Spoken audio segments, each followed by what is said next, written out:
اور نماز میں جتنا چاہے آپ فاصلہ رکھ لیں، بات نہیں، آدھے گھنٹے کا فاصلہ رکھ لو، 15 منٹ کا رکھ لو، 20 منٹ کا رکھ لو، 25 منٹ، جیسا مشورہ ہو جائے، اس لیے کہ ان نمازوں کا معاملہ ایسا ہے اور دنوں کی جو نمازیں اور اذان ہے کہ اذان ہونے کے بعد مسجد جانا فوراً ضروری نہیں ہوتا، 5 منٹ کے بعد آ جائے آدمی، 10 منٹ کے بعد آ جائے، جماعت سے پہلے آ جائے، سنت پڑھ لے، جماعت میں شامل ہو جائے، کوئی ایسا نہیں۔ لیکن یہ جو جمعے کی اذان ہے،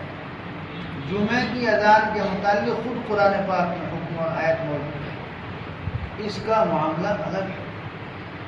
جمعے کی اذان اول ہو جانے کے بعد، ایک اذان تو یہاں ہوگی خطیب کے سامنے، وہ نہیں جب خطبے کے لیے بیٹھے گا، پہلی اذان ہو جانے کے بعد مسجد چلنا ضروری ہو جاتا ہے، یہاں تک کہ حضرت اقدس مولانا شیخ علی صاحب تھانوی قدس سرہ کے امداد الفتاویٰ میں ہے، مفتی صاحب بیٹھے ہیں، اس کے حوالہ اس کے دکھاؤ۔ کسی نے پوچھا کہ حضرت اپنے کمرے پر رہ کر کسی دینی کتاب کا مطالعہ، فرمایا دینی کتاب کا مطالعہ کرنا بھی کمرے پر بیٹھ کر جائز نہیں، مسجد چلنا چاہیے۔ جمعے کی اذان کا معاملہ الگ ہے، اس اذان کے ہو جانے کے بعد میں جو لوگ جس مسجد میں نماز پڑھنے والے ہیں اس مسجد کی طرف چلنا ضروری ہو جاتا ہے، جسے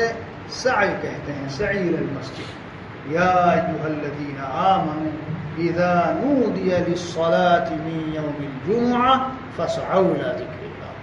جب جمعے کی اذان کہہ دی جائے تو دوڑو،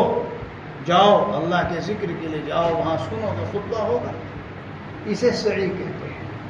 تو علماء و فقہا نے یہ مسئلہ لکھا ہے کہ پہلی اذان کے بعد مسجد جانا ضروری ہے، اگر کوئی مسجد چلنا شروع نہیں کرتا، گھر پر ہے تو مجرم ہے، مجرم یعنی وہ گنہگار ہے۔ تو میرے بھائیوں جب یہ بات ہے، جب یہ بات ہے، اب پون گھنٹہ پہلے جب اذان کہہ دی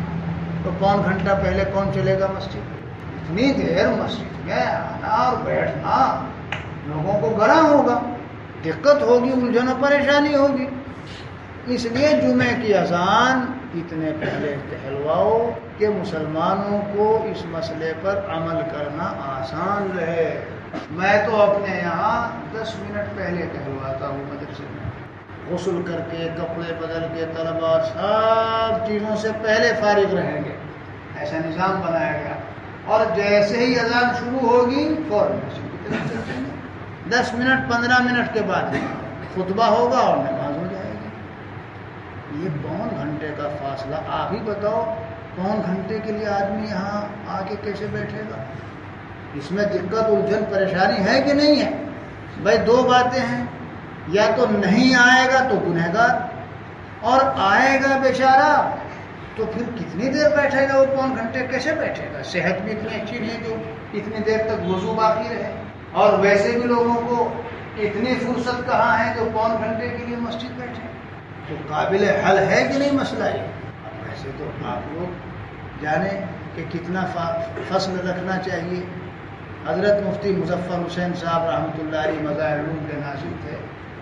بڑے عالم تھے ماشاءاللہ، وہاں بھی 15 یا 10 ہی منٹ کا فاصلہ تھا، اور عرب میں بھی اتنا ہی ہوتا ہے، آپ لوگ جانتے ہوں گے، بس اتنا ہی فاصلہ ہوتا ہے، وہاں تو مقرر بھی نہیں ہوتا اس طرح سے وقت، اب تو ہونے لگا کچھ۔ اس لیے اگر آپ لوگ 1:30 بجے جمعے کی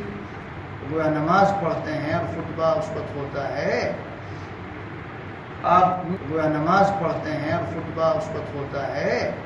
آپ یوں سوچیں جی وہ اذان اس لیے ہو جاوے جی پتہ چل جائے پھر نہا لیں۔ جمعہ کا پتہ کوئی اذان سے تھوڑی چلتا ہے، جمعہ کا پتہ تو ہر شخص کو ویسے بھی رہتا ہے۔ اجی اذان کے بعد نہا لیں، پہلے نہا لو، نہانے کا بھی عمل کرو گے تو بھی مسجد آنے کا عمل تو ہے نہیں، وہ بھی پہلے نہا لو۔ بات تو ایک ہی ہے، آپ یوں ہی سمجھ لیجیے وہ پون بچ گیا، غسل کرو، لیکن اذان اتنا پہلے کہلواؤ جو آ کے سنت پڑھ لیں۔ میرے خیال سے تو 15-20 منٹ بہت ہے، باقی اسی مسئلے کے لیے کہہ رہا ہوں، آپ کے نفع کے لیے، میں تو رہوں گا نہیں یہاں، تو آپ کا جیسا مشورہ ہو، مگر یہ مسئلے کی بات ہے، اس قانون کی زد میں آنے سے بچو، بچنا ضروری ہے۔ یہ جو قانون ہے، قانون کو تو ہم نہیں بدل سکتے بھائی، مذہب تھوڑی بدل دیں گے، اسلام تھوڑی بدل دیں گے، جی اپنے کو بدل سکتے ہیں جی، آپ مشورہ کر کے 15 منٹ 10 منٹ 20 منٹ، اور کوئی یہ نہ کہے لو جی اتنا تھوڑا سا وقت رکھ دیا ہمارا خطبہ چھوٹ گیا، بھائی پہلے سے رکھتے تیاری، مسجد آنے ہی کے لیے تو 15 منٹ بہت ہے، 5 منٹ میں آ جائے آدمی، 7 منٹ میں آ جائے، 3 منٹ میں آ جائے جو قریب کا ہے، زیادہ سے زیادہ 10 منٹ میں آ جائے، آ کے سنت پڑھ لے، نہیں پڑھ سکا کسی وجہ سے پہلے بعد میں پڑھ لے۔ یہ بات میں نے ان سے خود کہا بھائی اتنا پہلے نہ، ہم لوگ تو